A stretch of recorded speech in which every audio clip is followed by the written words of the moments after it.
Welcome to Fine Tuning with Drew Taylor, your one-stop shop when it comes to animation news and commentary.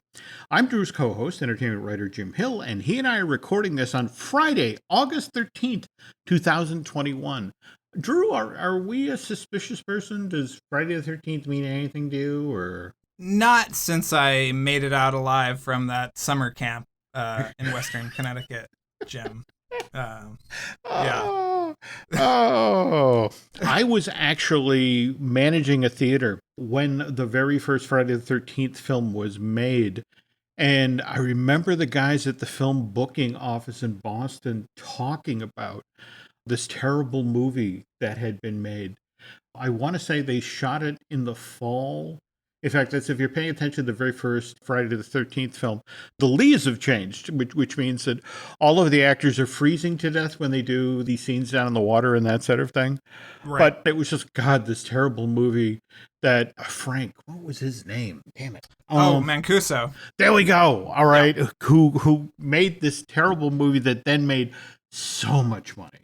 You know, and there was kind of an Oklahoma land rush to get into making a killing kids at camp movies. But, you know, it was just so funny to talk with the folks at Film Bookie who knew Frank, who knew that he had the script and he got this deal on this empty camp that had finished its season, and they shot it quickly there. And who was it that did Scarvino? Who did Tom Servino, yeah. I got to talk to him once about jamming the arrow through Kevin Bacon's throat, and you know the whole rig that they set up for that. That's so great. And it was all done in a dime and made a fortune. So yeah. Well, when I was writing for an independent weekly in Fairfield County, you know, because Sean Cunningham is from Westport, and there's a moment in one of the later movies where they pass by a sign that says like Bridgeport, and then I think Westport or Bridgeport and New Haven or something, and so I had done all this work and figured out that I thought that Camp Crystal Lake was in Fairfield, Connecticut, which is where I was living at the time, and wrote this whole thing and talked to people. So I think the franchise is a lot of fun, and it's always good to have an excuse to watch it. And you know, Friday the 13th is here. Well, no, it is. You know, and in fact, what Betsy Palmer, who played the mom, so good, did in effect. I think they got her for a day. And I think she was in a Broadway show at the time. That's exactly. And, you know, she then made a very good living, you know, making appearances at horror cons for the rest of her life. But how did you spend your Friday the 13th? Just working, Jim, and now I'm talking to you. So this is the scary part, Jim. Oh, well, there we go. Ooh, very scary. Ooh. I spent my Friday working as well, and I watched all three of the How to Stay at Home Goofy. I don't even think you can call these shorts. They're not even long enough to be shorts, right? Yeah, somebody on Twitter today said, I thought I had sat on the remote. That's how short they are. They are like maybe 60 seconds each. I went into these really wanting to like them because, of course, they're from Eric Goldberg and they're produced by Dorothy McKim, and you know, two great pros, but they're kind of toothless, aren't they? Yeah, there aren't really any gags per se. They're just sort of interstitially, you know, material. I don't know. I mean, I thought the animation was beautiful. I love that Eric and our buddy Mark Henn are working on these. But you're right. I was very excited, Jim, and I was a little disappointed. Well, I have to say, in a weird sort of way, it wasn't fair to drop, for example, How to Cook on the exact same day that the new Wonderful World of Mickey Mouse short Bellboys debuted, which has crazy, wonderful stuff in it where Goofy is cooking. Yes, with bread. With bread, yes. You know, in fact, that's the thing. The cooking joke actually tags that particular short. To go from watching the three How to Stay at Home things, which mildly entertaining, to seeing Bellboys, or for that matter, I Heart Mickey. I would pay good money now to watch Diamantonopoulos the voice of Mickey for the Paul Ruddish shorts. Have I got that right? Mhm. Okay. I would pay good money to watch this guy in the booth because some of his line readings in the short today, it's they make music with their mouths. And it's like, Yes, I love his like delivery where it's sort of worried and also, yeah, no. you know, it's so great. And in fact, in a weird sort of way, I really feel bad for Brett Iwan, who's the other Mickey. Brett does wonderful work, but he's the corporate Mickey. He's whereas Chris is just having fun. What do you think of Caitlin Robrook? Oh, she's amazing. Yeah, I mean, I it was only today I made a point of reading the credits in the shorts because it's like, that's Rusey. That's got to be Rusey. Just it was so on the money, but at the same time, it was the same level. It was the same energy, and her line readings were just as funny as Chris's stuff. For me to watch the How to Stay at Home stuff on the same day that Bell Boys and I Heart Mickey debuted, it was kind of cruel and unusual because those were genuinely funny. Those were genuinely entertaining. All I can really say about the three vignettes, shorts, whatever we're calling them, they were good looking. They were professionally produced, but tame. Yeah, I wonder how much money they gave him. They were like, here's a couple of bucks. See if you can make Goofy do something at home, okay? Yeah. Why don't you just take care of it? You know, I don't think there was a lot of support maybe for this. I guess so. But again, you don't, tame is not a word you want to use with a Goofy short. So I agree. all right. Anyway, that's how we spent the Friday the 13th. Okay, let's get to the news now. And speaking of which, the news portion of today's Fine Tuning is brought to you by Storybook Destinations, trusted travel partner of the Jim Hill Media Podcast Network. For a worry-free travel experience, please book online at storybookdestinations.com. So, Drew, you sent this story along just an hour or so ago as we were locking in topics to talk about this week's show. So, I guess Deadline was the first to report this about Emma? Yeah, and what's really interesting, and we'll talk about this in just a minute, is did you notice that it was her management that broke the story? Yeah. That they were the ones that confirmed it? Yeah. Which to me says, don't worry, Miss Stone is getting paid exactly what she deserves. Because, you know, you and I both heard that after the Scarlett Johansson kerfuffle, that Emma was looking into possibly suing Disney along the same lines, and that is not the case because she's coming back, Jim. The weird part of it is we'd heard that this was potentially in the works. Right. In fact, I think it was a week or so after the film originally debuted, May 28th, and again, that was in theaters as well as on Disney Plus, thanks to the premium access feature. But Craig Gillespie, the director, is coming back. Tony McNamara is supposedly working on the script. And as you mentioned, given Emma's managers chimed in, Ms. Stone will be there. Yeah. But I think, again, you and I both were hearing, the same things. And the trades were also mentioning that it appeared for a time that Emma Stone, potentially would follow Scarlett's route, likewise Emily Blunt.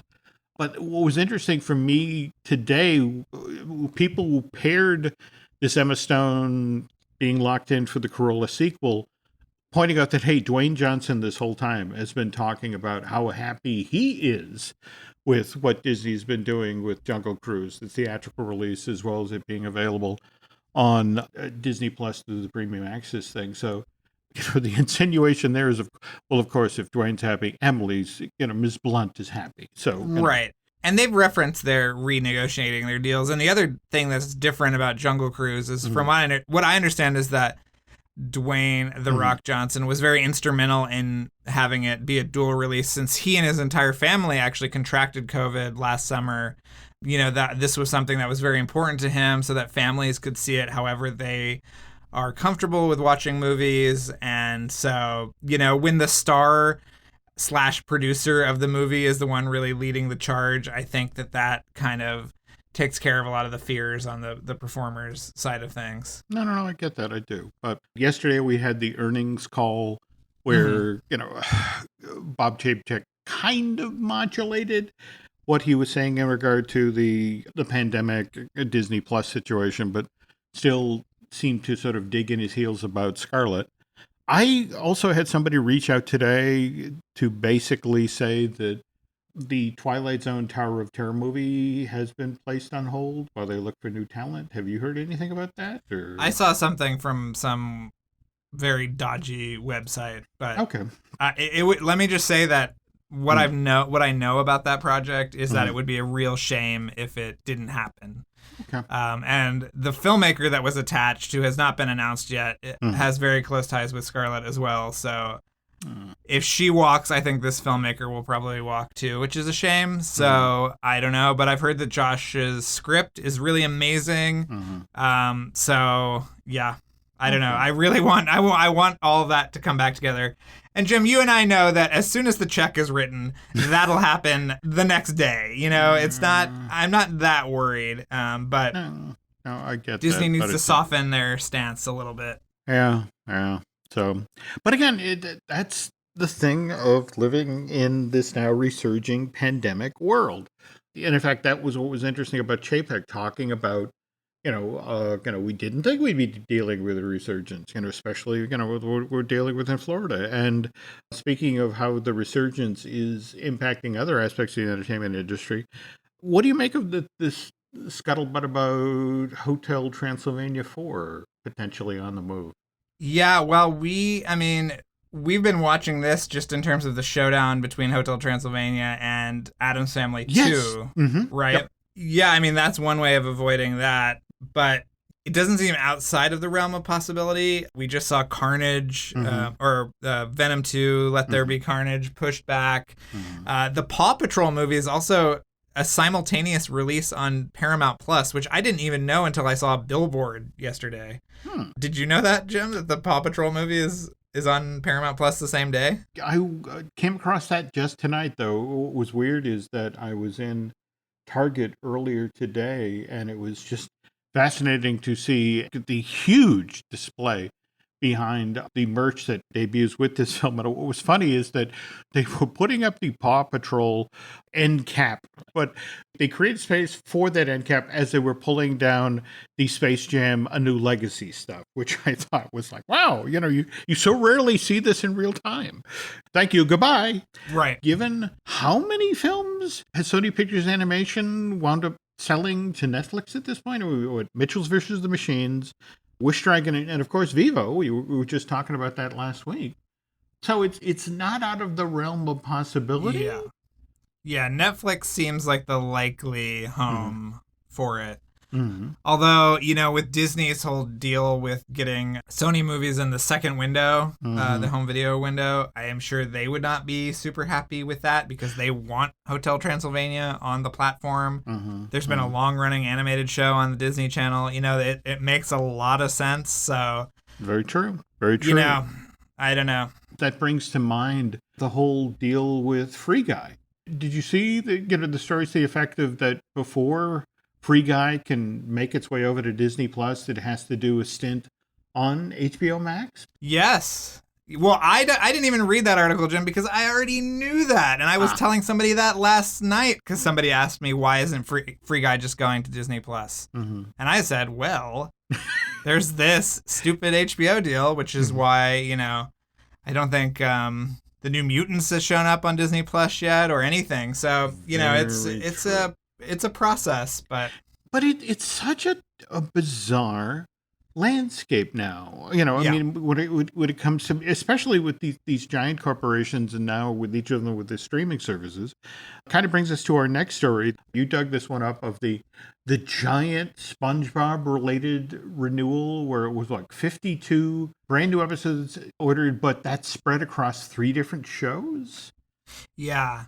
The other thing that I was wondering was, it says 52 episodes, but we know that the SpongeBob show and I believe the Patrick Star Show and I know Camp Coral, those are all 2 11-minute sections per episode. So we're talking much more animation than they probably are announcing now. So it's 13 episodes of The Mothership, the original SpongeBob show.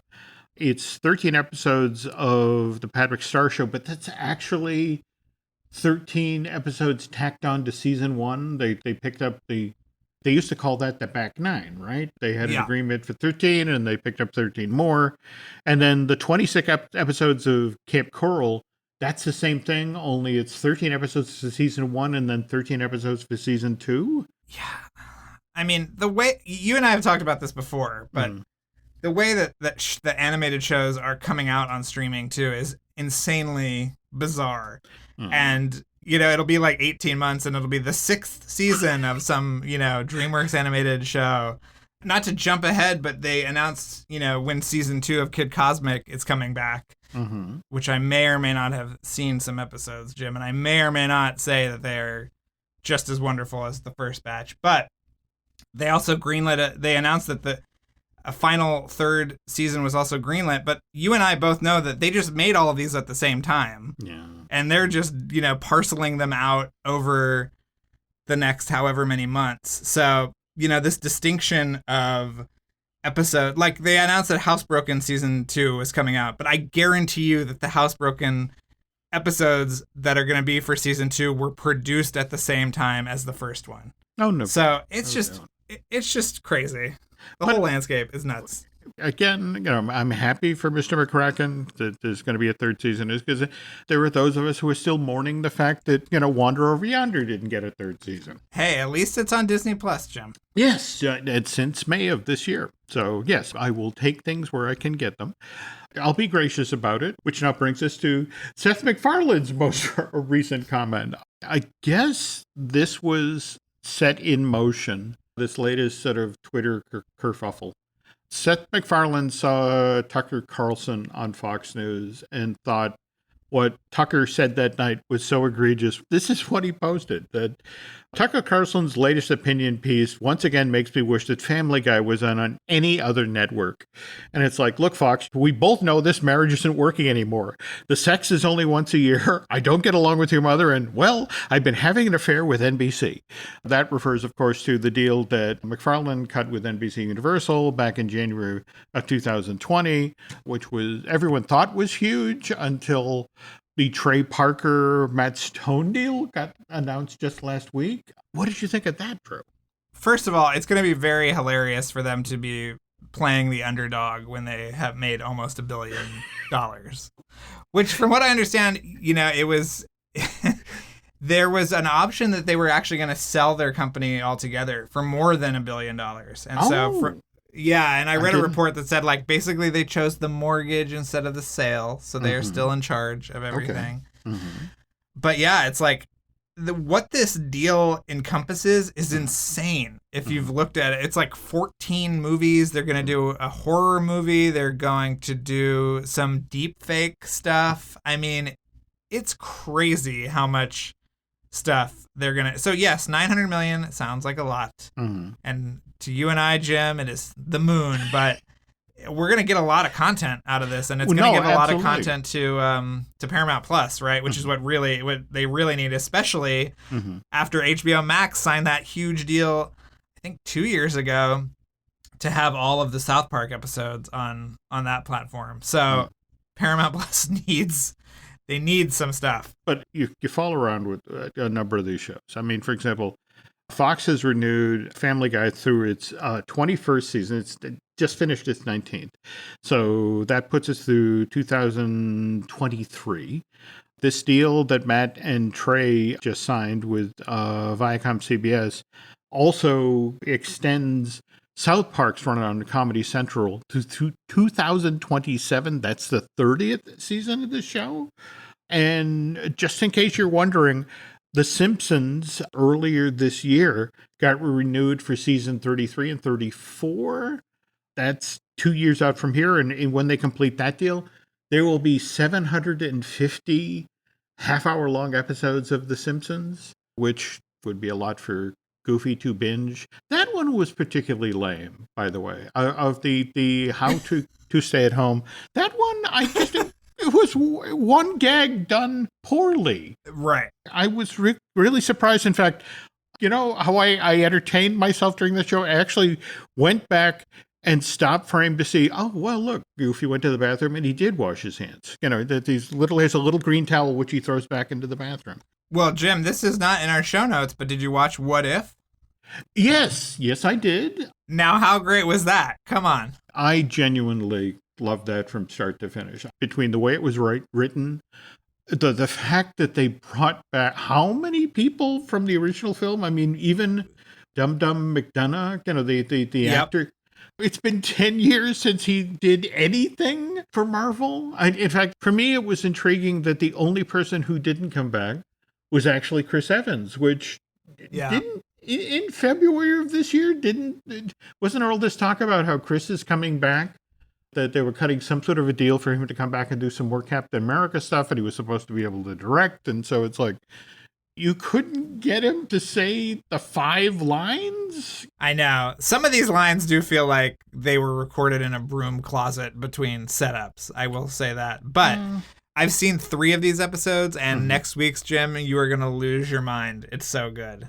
It is just really one of the more special MCU things I've seen in a while. So I'll be eager to hear you and Aaron talk about it on the next episode. Can't wait. Oh, and speaking of folks who have done stuff for the MCU, Idris Elba, you dug up this story today as well, how he's joined the voice cast of Sonic 2 as Knuckles, right?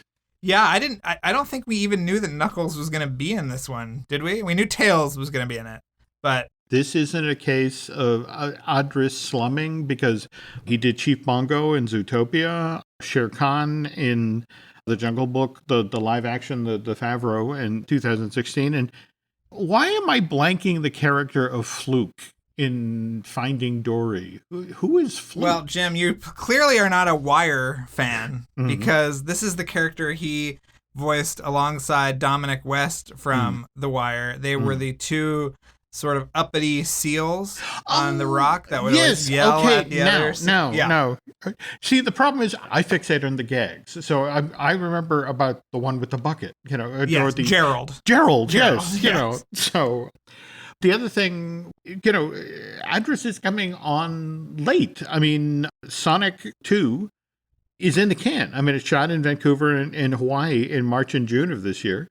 So he's stepping into a booth and, recording the voice work much later, right?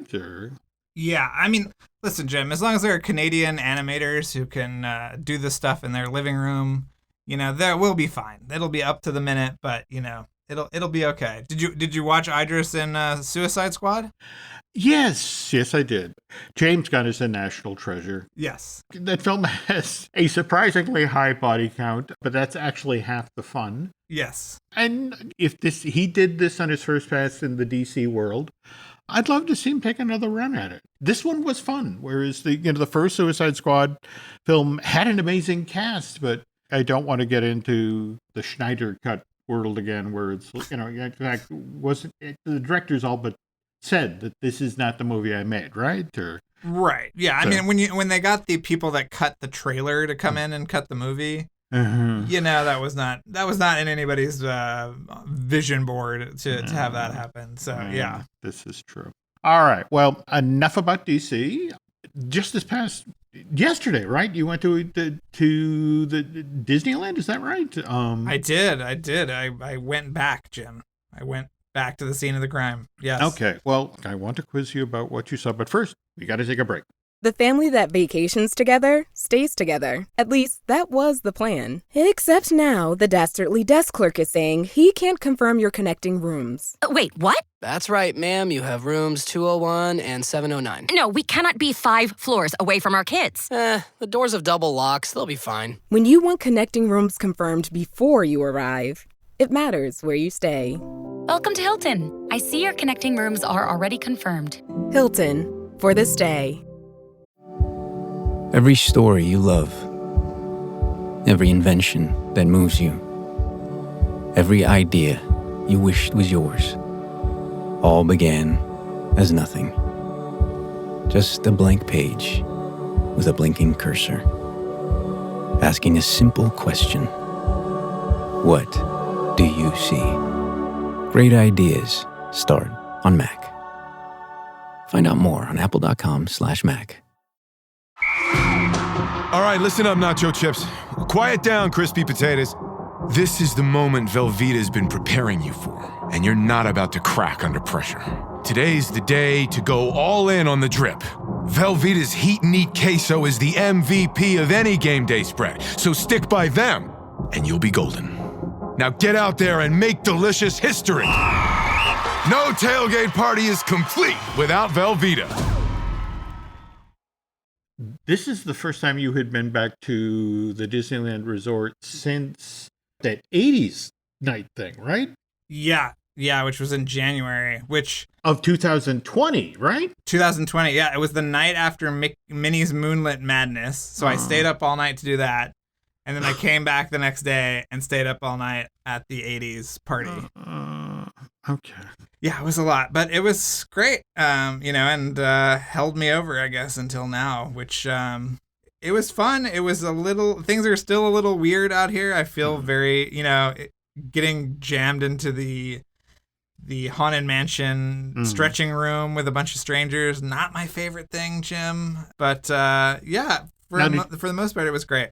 Did you just stay in the one park, Disneyland, or did you make it? No, we park hopped at the designated time, so I really give it up to the cast members. There is clearly a lack of support on that side of things. I feel like many of the attractions were way understaffed compared to what they normally are, just in terms of, at switchbacks and leading people the right way and all that stuff. So I just hope that they get the kind of support that they deserve sooner rather than later out there. Got it. You're over at DCA. Did you get a chance to scope out the new Mickey's PhilharMagic and the Coco thing? Or I didn't get to see it yet. I'm going to save that. I think we're going to the to one of the Boo Bash or whatever they're called out here. So I will save that for there, and I will give you my full report. Okay. Did we make it into the Avengers campus, or? We walked through it. For a former Circuit City, Jim, I think it looks great. Oh, wow! Not a lot of shade and not a lot of theming. But there were a very long line to stand somewhat close to Loki. I didn't get to do web slingers, so I will be doing that in the not too distant future. But if I was Kevin Feige, I would be upset that was my land when there is a 14-acre Star Wars land across the street. But okay. I just want to say, honestly, one of my proudest moments in knowing you is the day I wandered into a Target and there was literally a standee for the film, and there, as part of the elaborate standee, was a pull quote from a Drew Taylor talking about how wonderful Coco was. Oh, yes, that's right. And I have to say, for a former Best Buy, I just don't see that as being the pull quote for the Avengers campus. But maybe some forward-thinking, Disney marketing executive. Well, wait a minute. Let's put a new spin on this. So I gotta say, I can't really judge it more than just walking through it, because it was just so hot and I didn't need a giant impossible meatball at the time or anything. So we'll put a pin in that until I can really explore. Okay. Yeah. Also, please talk about what you were wearing for the day and how people reacted. Well, first of all, Jim, I have to tell a story about going into Disneyland. Okay. I ran into none other than animation legend Bob Peterson. Whoa. Literally, I was behind him as we were going into Disneyland. Oh, no. So I stopped him and said hello, and, I'm sure he was like, who is this weirdo who can identify me even in a mask? There is something wrong with you. I mean, the person I was with was like, throughout the rest of the day, kept saying, I can't believe you recognized Bob Peterson. So that was really great. But I had a shirt on that he appreciated and made note of at the very beginning of the day, which was I had a Luca shirt on, and throughout the entire day, people were telling me how much they love my shirt. There were kids that were just screaming Luca at me as I walked by. So the Luca love is real, Jim. It's out there and it's real. My daughter came out and visited me last month, and as she was leaving, as Alice often does, it's like, oh, Dad, could you send me this book of yours and that book of yours and this book? So I have reference back in LA. So, and one of the things she pointed to and wanted was my copy of The Art of Luca. And so I'm a good dad. I packed it up along with The Art of Rhea, and, but I also arranged to get replacement copies of The Art of Rhea, and likewise, I think she took my two most recent volumes of. They drew what they wanted, those concept arts for the 50s. They drew as they pleased. We don't want to get an angry email from DDA. Okay. Yes. Wonderful books, by the way. But replacing the Luca book, I can't do that till the middle of September. Whoa. Yeah, they are on back order at this point. That evidently the Luca love isn't just for shirts, isn't just for toys, it's also for the book. The book has gone clean everywhere. And even we think we can deliver to by the middle of September. Wow. Yeah. That's great. Yep. Listen, if you can't get the Luca book, you can always get the Onward book. It's usually highly on sale, so, pick that one up if you want. By the way, I should mention that fully a year ago, I sent Alice her copy of The Art of Onward. I have been supportive. Okay, good. So she did need to steal mine, which, by the way, I got back and is a lovely autograph, but we'll talk about that later. Speaking of animated features and theme parks and that sort of thing, you've also been to Universal Studios Hollywood, and you've also been on the Secret Life of Pets ride Off the Leash, right? Yes, and I want to thank Universal for letting me check that out. They were very nice to give me a nice, Wednesday morning ticket to go check it out. And I hadn't been to Universal even longer than Disney, so that was a real thrill to get to go to the park. And okay, now when was this? This was 3 weeks ago. Okay, at this point. Okay, yeah.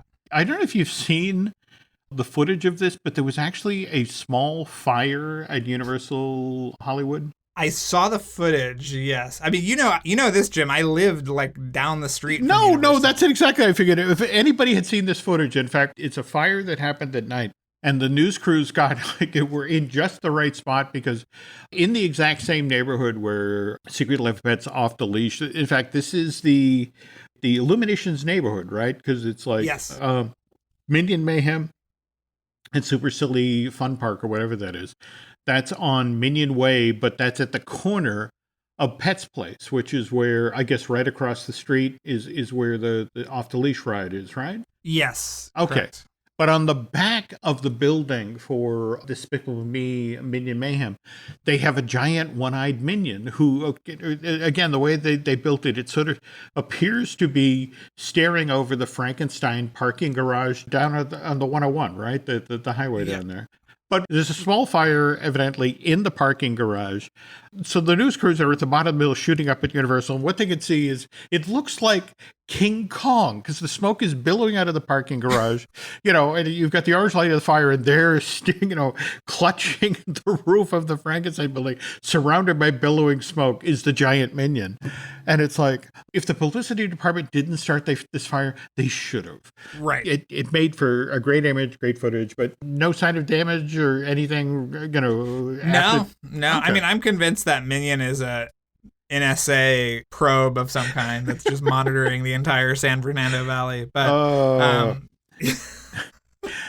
okay, all right. So you go in on a Wednesday morning. This is on the upper lot. You hike back to the Illuminations neighborhood, and this, as I understand it, Off the Leash starts off great. It's got an amazing queue, right? Oh, there are more animatronics in the queue than there are in all of Galaxy's Edge and Avengers Campus combined. I mean, it is insane how many animatronics there are.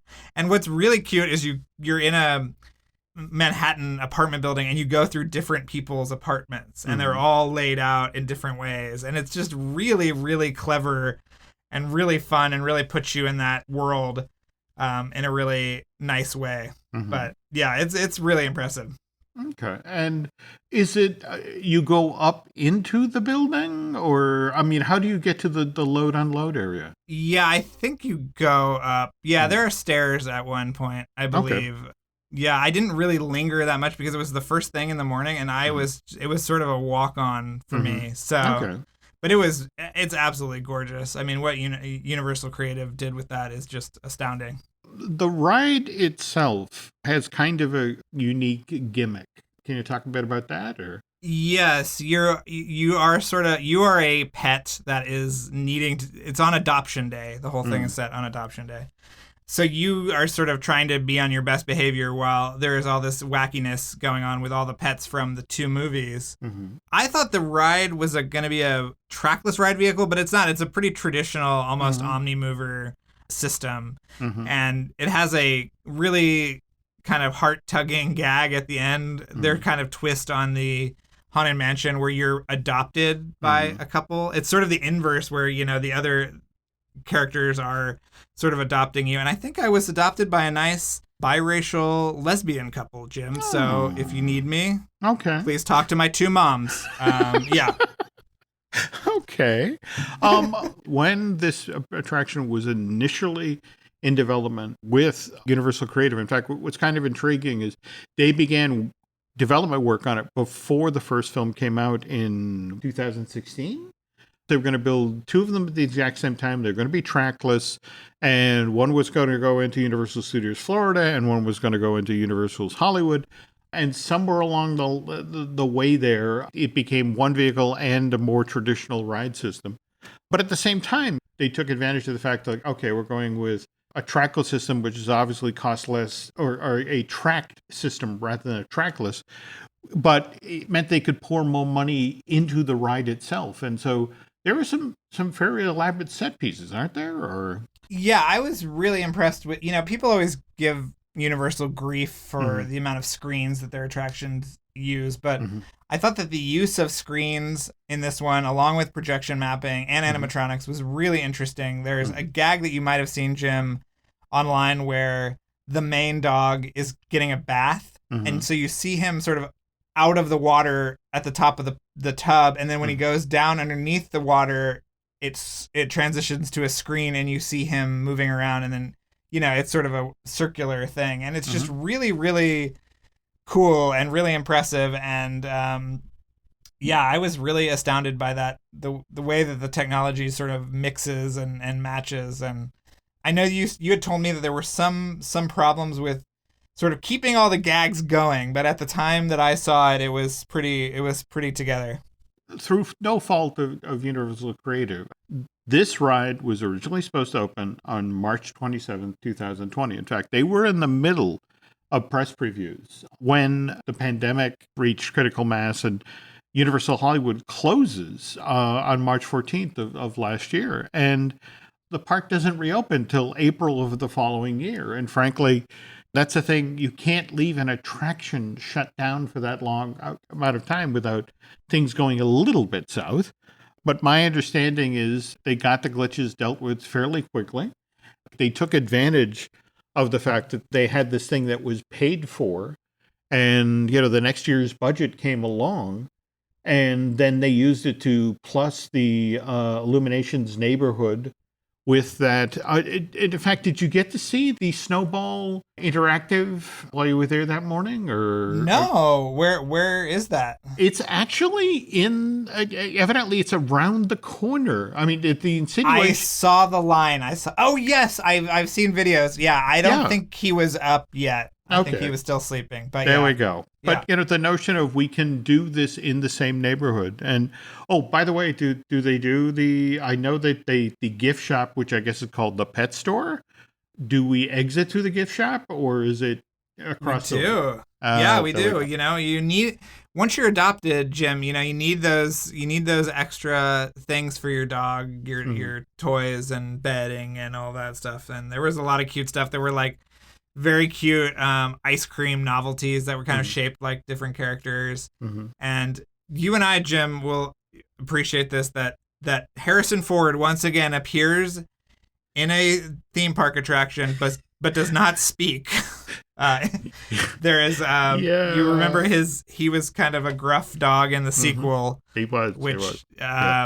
But he does not talk. He is just standing there, which it just made me laugh because, as I was telling somebody at Disneyland yesterday, I said that if I was working on the next Indiana Jones, I would just bring my iPhone and go up to Harrison Ford in between setups and say, "Can you just say tourist? Why did it have to be tourist?"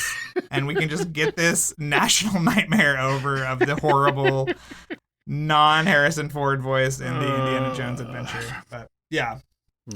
So Harrison Ford not speaking in theme park attractions since 1995. There we go. There we go. Oh, I have to ask, did we get anything for Nova before we headed back to the house? Or No, we didn't. Nova, she recently got a Baby Yoda toy, Jim, that I did not quite realize was as big as it turned out to be, but it's about a half her size, but she still loves it. Oh, that's cool. That's cool. All right. Is that on her social media account, by the way? Or? No, she needs. I will send you a picture just to show Okay. Nancy before it shows up on her social media. But yeah, no, she's a sweetheart, and it really does make you like want to go home and hug your dog because it's very cute. But I wonder if they were disappointed that this thing came out after the sequel was released and didn't quite do what they had wanted it to, right? Yeah. In fact, I have been poking at folks at Illumination because, face it, there was the holiday special in between.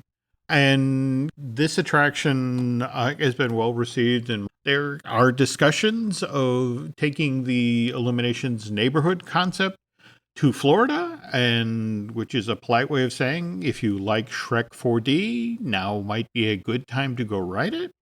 But I assume that Illuminations, given what they've done with the Despicable Me films, is like, so is there another Secret Life of Pets coming? And it's just sort of like, we're talking with the folks at Peacock, was all that they would say, which I thought was kind of interesting. So Right. Okay, folks, I guess that's going to do it for this week with Fine Tuning. Drew and I will be back with a brand new show next week. But if you are looking for something genuinely wonderful and entertaining to listen to before the next installment of this shows up, I cannot recommend highly enough Light the Fuse. What are we talking about this week? This is our second interview with Greg Powell, who was I think he was a stunt coordinator on the first Mission Impossible. So he also has just an amazing career. And so this episode this week, we kind of go through some other stuff, including Bond and Harry Potter and some other stuff. So if you are interested in really any kind of modern day blockbuster, definitely check it out. It's really fascinating. He's a really cool guy. And yeah, we've got some good ones coming up. One of the guys who worked on the special features for the Mission Impossible 3 Blu-ray, he was like videotaping Tom as he was doing all these crazy publicity things. There was a day that he was in New York and he wanted to arrive at the premiere by air, sea, and land. So he had all these crazy stunts worked out. And this was just for a premiere. I mean, it's crazy. But so, yes, you'll hear all about this very soon. Can't wait. Okay, well, go check out Light the Fuse. And also, we have a couple of podcasts over here as well. We got Disney Dish with Len Testo. We got Marvel Us Disney, the podcast that I do with Aaron Adams. We also have Universal Joint with Dustin Fuse. I'm reaching out to him this weekend so we can get a new one of those going. Beyond that, if you could do Drew and I a favor, if you could head over to Apple Podcasts and rate and review not only the show you're listening to right now, Fine Tuning, but also Light the Fuse. That would be helpful. If you could head over to Bandcamp and subscribe, also helpful. Again, I know I say this every show, but if you're not following Drew on social media, you're missing out on some wonderful content. And can you tell folks how they can find you, in that part of the internet? Sure. You can follow me at Drew Tailored, like a tailored shirt, on Twitter and Instagram. That's where I do most of my bloodletting. So yeah, check it out. And I'm sorry, I do most of my bloodletting when I go outside and get consumed by the deer flies. But let's see, you can find us on Twitter and Instagram as Jim Hill Media, and on Facebook at Jim Hill Media News. And again, you've had a busy week, so go rest. And we'll be back here next week to talk about more animation.